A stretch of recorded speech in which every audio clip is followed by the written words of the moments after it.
This partial eclipse that's going to be happening. It's got a beautiful, clear day there out in Tanin. Palesa, good morning to you again.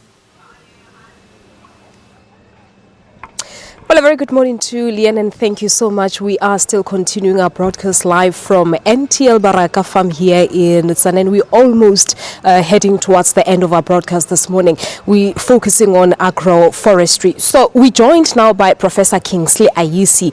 He is the director of Risk and Vulnerability Science Center from the University of Limpopo. So, Prof, as you can see behind us, he's joined by some of his students because he mentors project members on best practices in agroforestry and also give them the latest research information on the crops they produce. Prof, good morning to you and welcome to Morning Live. Good morning.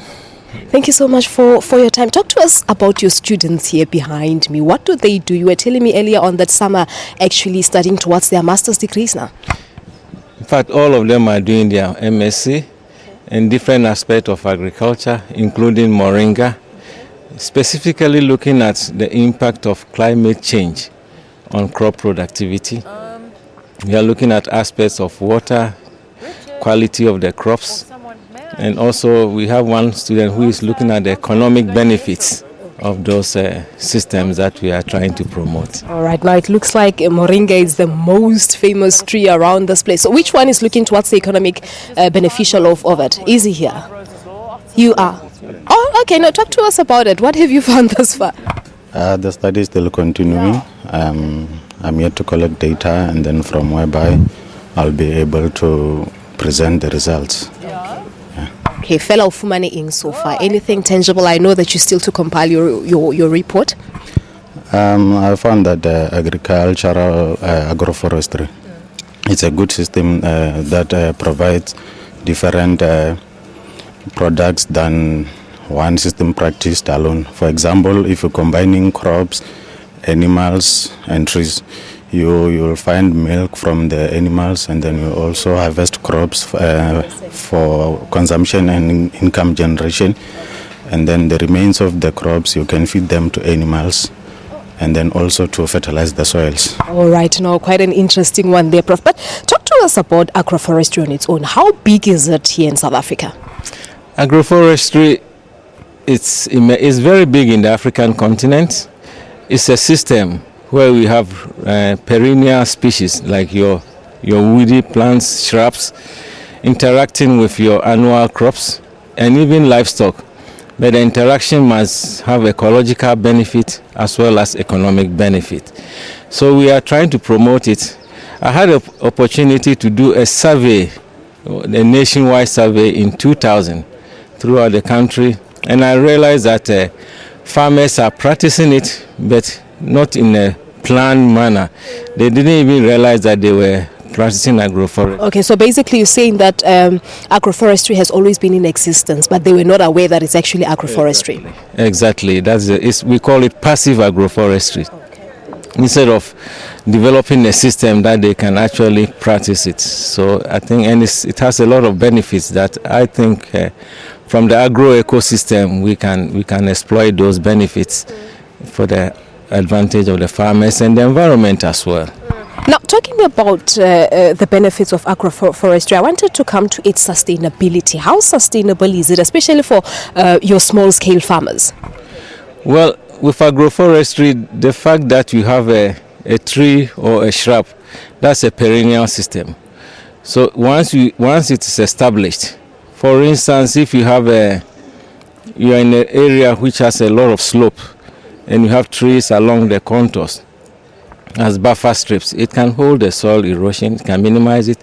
If you have a tree that provides nitrogen, which is an important nutrient for crops, you can prune those trees and apply to your crops. So constantly the trees will always be there. And from recent past, we've realized that during intense drought, we have the tree survives better than the annual crops.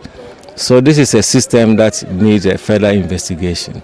All right, now back to the Moringa tree.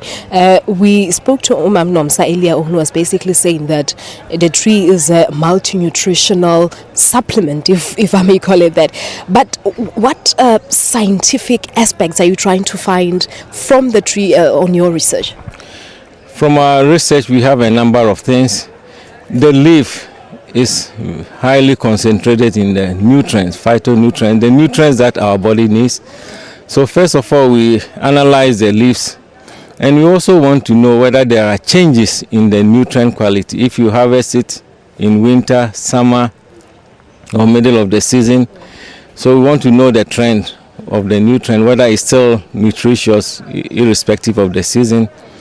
And we also compare with other standard crops then to see what is in there. But it's very nutritious, and every aspect of it is almost you can use it. We're also looking at the oil. I mean, it has about 30% oil, industrial oil, edible oil, and also for biodiesel. And it's such a crop that survives drought. We always say that once we establish Moringa, it's very difficult to kill it. During drought or cold weather, it goes into dormancy, it's not growing. But as soon as the rains comes and the temperature warms up, it kicks up again. So other aspect that one of the students are looking at it is because it has so much nutrients. Can we utilize that nutrients in compost making for small farmer vegetable production?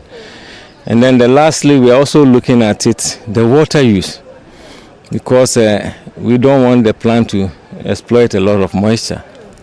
So I have a student who couldn't come, Ms. Mabapa, PhD, looking at the water use of Moringa to see whether is it more than average crop or is normal. So we measure water use as well as the carbon that is attracting from the atmosphere into the soil. Yeah. So. All right. Like you said, Prof, that agroforestry has actually always been in existence, but now the department is mainly focusing on it because they're also looking at the aspect of food security. Talk to us quickly about the benefits of agroforestry in food security. A very, very quick one on this. Yes. Well, I have to acknowledge the Limpopo Department of Agriculture for giving us opportunity. We are working together, they are supporting us. Because it has so much nutrients, you can treat it as a vegetable crop and also as an oil seed crop. All right, now that's where we're going to leave it, Prof, but thank you so much for your time, and thank you to all of you guys. Good luck with your studies. Thank you very much. All right, there you have it. That's Professor Ayisi. He's the mentor project members on best practices in agroforestry, and he also gives them the latest researched information on the crops they produce. Well, we're taking a break. When we come back, we speak to the acting MEC of Agriculture in Limpopo. Don't go away.